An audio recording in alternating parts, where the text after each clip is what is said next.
Hello दोस्तों, कैसे हैं आप सब। एक बार फिर से स्वागत है आपका अपने यूट्यूब चैनल एनी एग्ज़ाम में। दोस्तों, आज के इस वीडियो में हम bank of Baroda PN vacancies के लिए मैथ की परसेंटेज क्लास 2 करेंगे। इसके अंदर आपके पास सारे के सारे क्वेश्चंस जो हैं वो परसेंटेज से रहेंगे। इसी तरह के क्वेश्चंस एग्जाम में पूछे भी जाएंगे, तो वीडियो के अंत तक जरूर देखिएगा। वीडियो पसंद आए तो इसे लाइक, शेयर और बैंक ऑफ बड़ौदा में पीएन वैकेंसीज़ की प्रिपरेशन के लिए चैनल को सब्सक्राइब करना मत भूलिएगा। तो फटाफट से बढ़ते हैं आज की क्लास की ओर। और आज के जो सारे क्वेश्चंस हैं वो परसेंटेज से रहेंगे और कोशिश रहेगी क्वेश्चन इंग्लिश और हिंदी में आपको दोनों में दिखा पाऊँ, ताकि आपको अटेम्प्ट करने में कोई दिक्कत ना आए। ठीक है, तो पहले क्वेश्चन की ओर आते हैं। और पहले क्वेश्चन में बोला गया है, कहता है कि the salary of an employ is first increase by 15%। कह रहा है कि एक एम्प्लॉय है जिसकी सैलरी को जो है वो इंक्रीज़ किया गया पहले 15% से, देन डिक्रीज बाय 25%, फिर 25% से इसको डिक्रीज़ कर दिया गया। आपको बताना है कि what is the percentage increase और डिक्रीज इन हिज सैलरी। कह रहा है कि उसकी सैलरी में कितने परसेंट का इंक्रीज़ आया और कितने परसेंट का डिक्रीज़ आया, ये आपको बताना है। तो पहले सैलरी जो बढ़ रही इंक्रीज़ हो रही है वो कितने से इंक्रीज़ हो रही है, 15% से। 15% हमारे पास अगर बात करें तो ये होता है 3/20। तो यानी कि 20 पे इसकी सैलरी कितनी इंक्रीज़ हो रही है, 3। तो ये इसकी सैलरी जो है वो 20 से कितनी होगी, 23 हो गई। ठीक है, फिर इसकी सैलरी को डिक्रीज़ किया गया कितने से, 25% से। 25% कितना होता है हमारे पास, 1/4 होता है। एक 4 पे एक डिक्रीज़ हो गई है, तो 4 पे एक डिक्रीज़ होकर कितनी रह गई है, 4 से एक डिक्रीज़ होकर 3 रह गई। आपको बताना है कि ओवरऑल कितने परसेंट का चेंज आया। तो मल्टीप्लाई करेंगे तो पहले उसकी सैलरी 80 थी, और यहाँ पर अगर मैं मल्टीप्लाई करता हूँ तो 69 उसकी सैलरी रह गई है। तो कितने का डिक्रीज़ आया, आप कहोगे सर 11 का यहाँ पर डिक्रीज़ आया। ये जो 11 का डिक्रीज़ आया किस पे आया, 80 पे। तो 11 80 का कितना परसेंट है ये आपको निकालना था। जब आप इसे सॉल्व करोगे तो आपके पास आएगा, डिक्रीज़ आएगा ये। और कितना डिक्रीज़ आएगा, 12 पॉइंट आपके पास। अगर कटिंग कर लेते हैं, चलो ठीक है ना, 110 आ जाएगा। 110 बटे में 8 करेंगे तो 8 एक कम में 8, 30 आ जाएगा। 8 तीय 24, 13। तो 13 पॉइंट कुछ आएगा। 8 तीय 24 होता है, तो 13.75 का आपके पास क्या आएगा, डिक्रीज़ आएगा। ऑप्शन नंबर ए आपके पास करेक्ट हो जाएगा। तो 13.75% का डिक्रीज़ आएगा ओवरऑल। और भी तरीके हैं इस क्वेश्चन को करने के, फॉर्मूला बेस्ड मेथड भी है, लेकिन फिलहाल ये तरीका अब हमारे अकॉर्डिंग अभी बिल्कुल सही है। ठीक है, अगले क्वेश्चन की ओर आते हैं। अगला है सिंपल सा क्वेश्चन है, सिंप्लीफिकेशन से है। कह रहा है कि 15% ऑफ एक्स प्लस वाई और 18% ऑफ एक्स माइनस वाई आपको बताना है। आपको बताना है कि what percentage of x is why. X का कितना परसेंट जो है वो वाई के इक्वल है। तो पहली बात तो ये परसेंटेज से मैं परसेंटेज कैंसिल कर दूंगा, और ब्रैकेट में अगर मल्टीप्लाई करेंगे तो 15x प्लस 15y आपके पास आएगा, is equal to 18x minus में 18y आएगा। तो 18x में से 15x गया तो कितना बचेगा, 3x, और 18 प्लस 15y कितना हो जाएगा हमारे पास, 33y हो जाएगा। यहाँ से x बाय वाई की वैल्यू निकालेंगे तो ये आ जाएगा हमारे पास 33 बटे में 3, यानी कि 11 बटे में 1। आपसे क्वेश्चन में क्या पूछा गया है कि what percent of x is why, x का कितना परसेंट y है। यानी कि आपसे ये पूछा गया है कि जो y की वैल्यू 1 है वो 11 का कितना परसेंट है। तो 1/11 की वैल्यू पूछ रहा, तो ये आ जाएगा आपके पास 9 से ही 1/11%। तो ऑप्शन नंबर आपके पास बी जो है वो करेक्ट हो जाएगा। ठीक है, सिंपल सा क्वेश्चन था, सिंप्लीफिकेशन से रिलेटेड ये क्वेश्चन था। चलिए अगले क्वेश्चन की ओर आते हैं। अगला क्वेश्चन पूछा गया है, कहता है कि एक पॉपुलेशन है जिसकी, एक टाउन है जिसकी पॉपुलेशन जो है वो 12,000 है। कह रहा है कि पॉपुलेशन इंक्रीज होती है एट द रेट ऑफ 10% पर annum। हर साल पॉपुलेशन 10% से बढ़ती है। Find the population after 3 year. 3 साल के बाद पॉपुलेशन कितनी होगी। तो पहले साल पॉपुलेशन जो है वो 10% से बढ़ी। 10% होता है 1/10, यानी कि 10 पे 1 बढ़ गई। तो 10 से 1 बढ़ के पॉपुलेशन कितनी होगी, 11।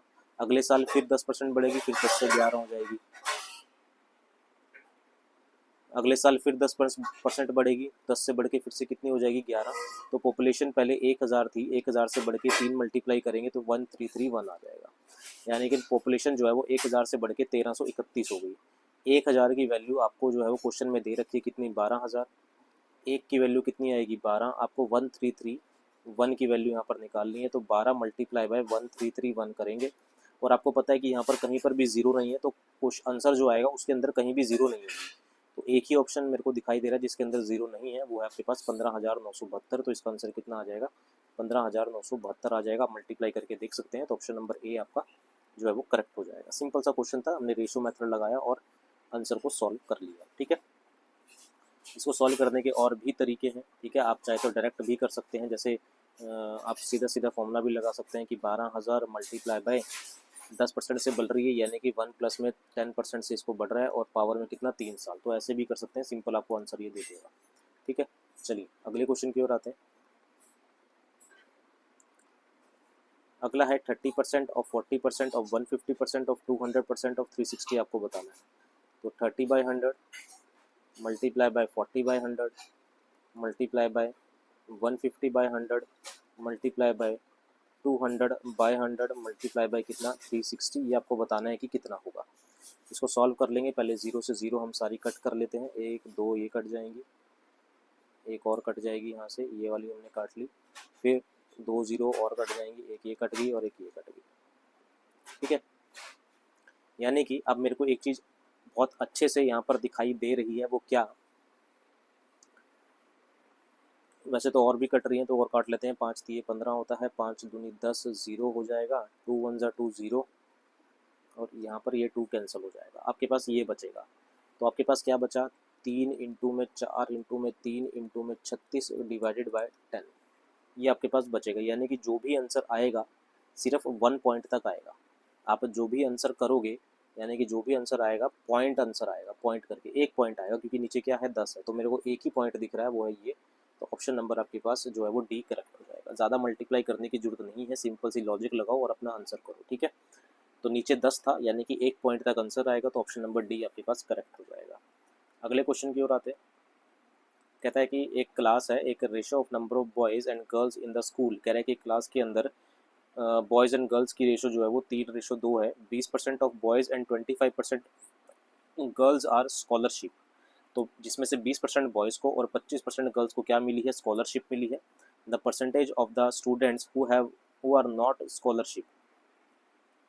तो एक क्लास के अंदर बॉयज़ और गर्ल्स हैं, अगर 20% बॉयज़ को स्कॉलरशिप मिली है तो कितनों को नहीं मिली, आप कहोगे सर 80% को नहीं मिली। अगर 25% गर्ल्स को स्कॉलरशिप मिली है तो कितनों को नहीं मिली, 75% को नहीं मिली। और गर्ल्स और बॉयज़ की जो रेशो है वो कितनी दे रखी है आपके पास, 3:2 है। हमने एलिगेशन लगा लिया यहाँ पर हमने क्या करा, एलिगेशन का यूज़ कर लिया। एलिगेशन का यूज़ करेंगे तो मिडल वाली वैल्यू जो है वो एक से बड़ी होगी, दूसरी से छोटी होगी, हमें पता है। तो यहाँ पर कौन सा नंबर आए, इसमें इस ब्रैकेट में इस स्क्वायर में कौन सा नंबर हम रखें कि उसको 80 में से माइनस करें और कितना आ जाए 2। तो आप कहोगे सर 78 रख लो, और 78 में से 75 को माइनस करेंगे 3 आएगा, और 80 में से 78 को माइनस करेंगे 2 आएगा।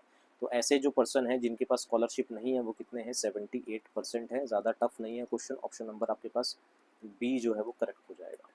ठीक है, ऑप्शन नंबर बी यहाँ पर सही हो जाएगा। हमने सिंपल एलिगेशन का यूज़ किया। और भी मैं फिर कह रहा हूँ और भी तरीके हैं क्वेश्चंस को करने के, लेकिन मैं आपको वही अप्रोच बता रहा हूँ जो सबसे आसान है। ठीक है, अगले क्वेश्चन की ओर आते हैं। अगले क्वेश्चन में यहाँ पर बोला गया है, कहता है कि a teenager has a current amount of ₹4500 in is piggy bank. कह रहा है कि एक टीनेजर है जिसके पास अभी जो है वो 4500 रुपये हैं। इन इज नेक्स्ट मंथ, उसके अगले महीने वो 66 से ही 2/3% यानी कि 66 2/3% of the current amount on it. जो करंट अमाउंट अभी उसके पास है उसका 66 2/3% उसमें ऐड करता है। यानी कि अभी उसके पास कितने हैं, 4500 रुपये हैं, और 66 2/3% होता है हमारे पास 2/3। इसका 2/3 इसमें ऐड कर देगा, तो 1500 गुना 3 कितना हो जाएगा, 3000। तो यानी कि इसने क्या करा, इसके पिगी बैंक में जो 4500 रुपये थे उसमें इसने 1500 और ऐड कर दिए, सॉरी 3000 और ऐड कर दिए। तो कितना आ जाएगा ये 7500। अब उसके पास कितने हो गए, 7500। On his birthday he plan to spend 33.33% to he this amount. फिर अपने बर्थडे पे वो क्या करता है, 7500 का 33 स्पेंड कर देता है। अब उसके पास कितना बचा, तो पहली बात तो 33.33% जो होता है वो 1/3 के इक्वल होता है। यानी कि 3 में से एक उसने स्पेंड कर दिया, खर्च कर दिया। अगर 3 में से एक खर्च कर रहा तो बचाएगा कितना, 2/3। कटिंग करेंगे, 3 दूनी 6, 3 पंजे 15 होता है, 2500 इंटू में 2 करेंगे तो कितना बचेगा उसके पास, 5000 बचेगा। ऑप्शन नंबर आपके पास सी जो है वो करेक्ट हो जाएगा। पहले उसके पास 4500 रुपये थे, उसके बाद उसने 66 से ही 2/3% उसमें और ऐड कर दिए। तो 66 2/3% कितना होता है हमारे पास, 2/3 होता है। तो 4500 का हमने 2/3 निकाला, 3000 उस 4500 में ऐड करे तो 7500 हो गया। 7500 के बाद उसने क्या करा, अपने 1/3 उसने खर्च कर दिया, तो उसने 2/3 बचा लिया। तो कितना बचाया उसने, 5000 रुपये उसने बचा लिए। ऑप्शन नंबर आपके पास जो है वो सी जो है वो करेक्ट हो जाएगा। फिर बता रहा हूँ और भी तरीके हैं इसको करने के। ठीक है, ज़रूरी नहीं है कि आप इसी किसी रेशो मेथड से भी आप इसे सॉल्व कर सकते हैं।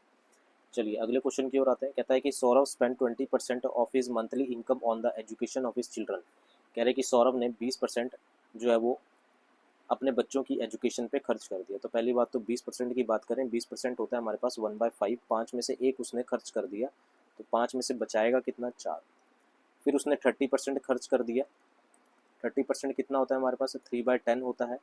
30% of the remaining in the conventions cloth, कपड़ों पे खर्च किया, यानी कि 10 में से 3 खर्च करें तो 10 में से 3 खर्च करके बचाएगा कितना, 7। फिर हमने 50% खर्च किया, आगे लिखा हुआ है further he spend 50% of the amount still with him, उसके पास जो बच गया उसके 50% उसने रेंट पर खर्च कर दिया। 50% होता है हमारे पास 1/2, 2 में से एक खर्च करके बचाएगा कितना, 1। After all the expenditure he spend 50% on the amount still with him, फिर जो उसके पास बच गया उसमें से 50% फिर से 1/2, 2 में से एक खर्च कर दिया तो बचाएगा कितना, 1। टू हिज पेरेंट्स, को दे दिया उसने। उसके पास अब 11,200 रुपये बचे हैं, उसकी इनकम बतानी है। तो सिंपल सी हमने कैलकुलेशन कर ली, मल्टीप्लाई करेंगे। मल्टीप्लाई करके हमारे पास कितना आएगा, 5 दूनी 10 होता है, 2 दूनी 4। अच्छा कट भी तो रहा है, हम यहाँ से तो काट भी सकते हैं ऐसे तो, लेकिन हम सोच रहे हैं कि काटे ना, तो इसको मल्टीप्लाई करेंगे, इसको काटते नहीं हम, 200 आ जाएगा यहाँ पर। और इधर अगर हम मल्टीप्लाई करते हैं तो हमारे पास कितना आएगा, 28। तो 200 किसकी इनकम थी, 28 उसके पास बच गया, और इसकी वैल्यू हमें दे रखी है 11,200। तो 28 की वैल्यू हमें 11,200 दे रखी है। एक की वैल्यू हम निकाल लेंगे, तो 11,200 डिवाइड बाय 28 करेंगे तो एक की वैल्यू कितनी आ जाएगी, 400। एक की वैल्यू 400 आ गई, हम क्या करेंगे, 200 की वैल्यू निकाल लेंगे। ठीक है, तो 200 की जब हम वैल्यू निकाल लेंगे तो 400 मल्टीप्लाई बाय 200 करेंगे तो हमारे पास आ जाएगा 80,000। तो उसकी जो इनकम थी वो कितनी थी, 80,000 थी। ऑप्शन नंबर डी आपके पास करेक्ट हो जाएगा। सिंपल सा लॉजिकल क्वेश्चन था, ज़्यादा टफ नहीं था। ऐसा क्वेश्चन हमने कल लास्ट क्लास में भी किया था और आज की क्लास में भी हमने कर लिया। उम्मीद है क्वेश्चन आपको समझ आया होगा। चलिए अगले क्वेश्चन की ओर बढ़ते हैं। अगला है, कहता है कि एक सिटी है जिसके अंदर 60% पॉपुलेशन आर मेल्स हैं एंड रेस्ट आर फीमेल। एक सिटी जिसके अंदर 60% पॉपुलेशन मेल है, बाकी जो है वो फीमेल है। Ratio of the married and non married males की बात करें तो 5:7 है, यानी कि जो शादीशुदा हैं और जो शादीशुदा नहीं है मेल लड़के वो 5:7 में है। और जो मैरिड फीमेल हैं और नॉन मैरिड फीमेल हैं उनकी रेशियो 2:3 है। आपको बताना है कि percentage of the total population is married, आपको उनकी परसेंटेज बतानी है जो मैरिड है। तो मैरिड की बात हो रही है, हमें नॉन मैरिड से यहाँ पर अभी कुछ भी लेना देना नहीं है। ठीक है, तो पहली बात तो हमारे पास टोटल पॉपुलेशन कितनी है, 60% जो पॉपुलेशन है वो मेल है, तो मैंने पॉपुलेशन मान ली कितनी है, 100 है। इसमें से कुछ मेल है और कुछ फीमेल है। तो मेल फीमेल की बात करें तो फीमेल कितने हैं, 60%। तो 100 का 60% कितना होगा, 60। तो फीमेल कितनी हो जाएंगी, 40। अब इसी तरीके से मेल में कुछ मैरिड हैं और कुछ नॉन मैरिड हैं। तो मैरिड और नॉन मैरिड की जो रेशो है वो कितनी है, 5:7 है। ठीक है, आपको क्या बताना है, आपको परसेंटेज बतानी है मैरिड की, तो सिर्फ मेरे को मैरिड से लेना देना है, मेरे को अनमैरिड से या नॉन मैरिड से कुछ भी लेना देना नहीं है। और इसी तरह से फीमेल की मैरिड और नॉन मैरिड की रेशो कितनी है हमारे पास, 2:3 है। तो मेल अगर मैं देखूं तो मेल टोटल यहाँ पर 5 और 7 कितना हुआ, 12। अगर मैं इसको थोड़ा सा सॉल्व करूँ और आपको दिखाऊँ तो मेल कितने हैं, 7 और 5 टोटल कितने हैं, 12। 12 की वैल्यू हमारे पास 60 दे रखी है, एक की वैल्यू 5 आ जाएगी। तो हम क्या करते हैं, मैरिड मेल निकाल लेते हैं। तो 5 की वैल्यू कितनी आ जाएगी, 25। 5 की वैल्यू कितनी आ गई हमारे पास, 25 आ गई। ठीक है, थोड़ा सा मैं ऊपर लिख देता हूँ, आपको दिख नहीं रहा होगा। एक की वैल्यू 5 है, तो इस 5 की वैल्यू कितनी आ जाएगी, इस 5 की वैल्यू आ जाएगी 25। ठीक है, 5 की वैल्यू कितनी आ गई आपके पास, 25 आ गई।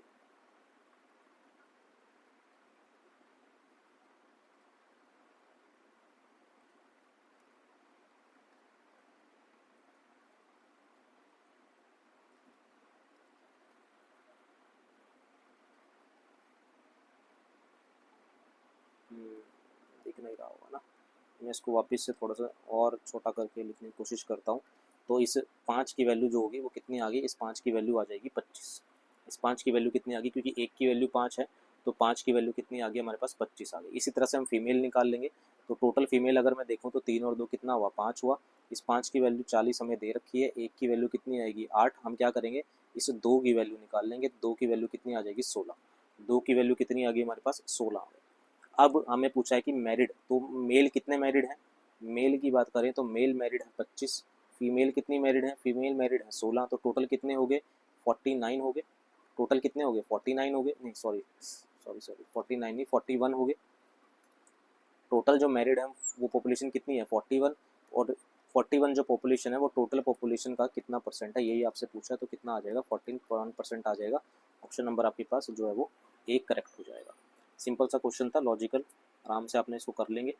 ठीक है, अगले क्वेश्चन की ओर आते हैं। कोई डाउट है तो कमेंट करके हमें पूछ सकते हैं। ठीक है, अगले क्वेश्चन की ओर आते हैं। अगला क्वेश्चन है, कहता है कि एक चॉक स्टिक है कंटेन 12% कैल्शियम एंड 3% कार्बन। एक चॉक स्टिक है जिसके अंदर 12% कैल्शियम है और 3% कार्बन है, तो टोटल कितना हो गया ये, इस टोटल की बात करें तो टोटल हो गया 15%।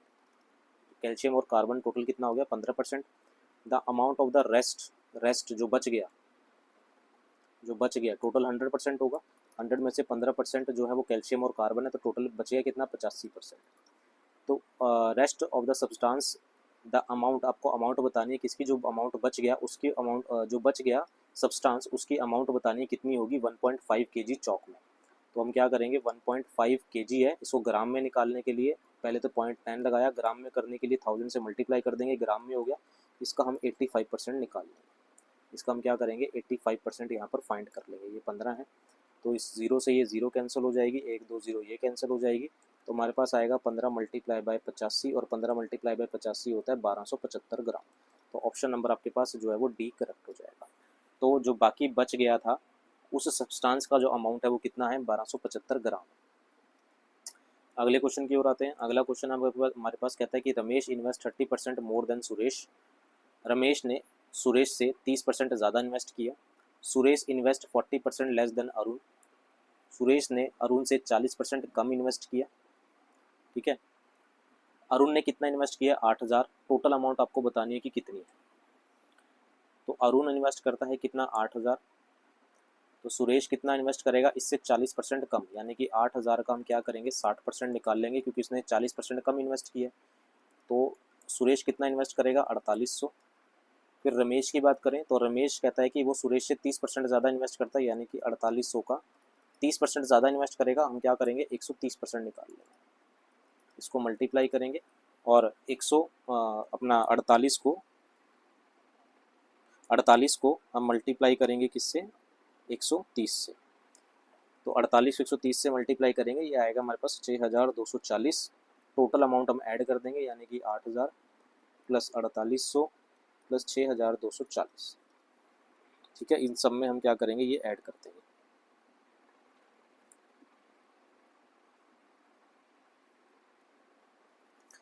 तो इसको ऐड करेंगे, ये आएगा 19,040 रुपये। ऑप्शन नंबर आपके पास सी जो है वो करेक्ट हो जाएगा। ठीक है, सिंपल से क्वेश्चंस थे, ज़्यादा टफ नहीं थे। ये परसेंटेज के क्वेश्चन से 10 हमने लास्ट क्लास में किए थे। आपके एग्जाम पॉइंट ऑफ व्यू से इंपॉर्टेंट है। Bank of Baroda PN vacancies के लिए इंपॉर्टेंट है। उम्मीद है सभी के सभी क्वेश्चंस आपको जो है वो पसंद आए होंगे, वीडियो सेशन अच्छा लगा होगा। इसी तरह की मोर इंपॉर्टेंट वीडियो के लिए चैनल को सब्सक्राइब करना मत भूलिएगा। अभी के लिए इतना ही, मिलते हैं अगले वीडियो के साथ। Thank you very much.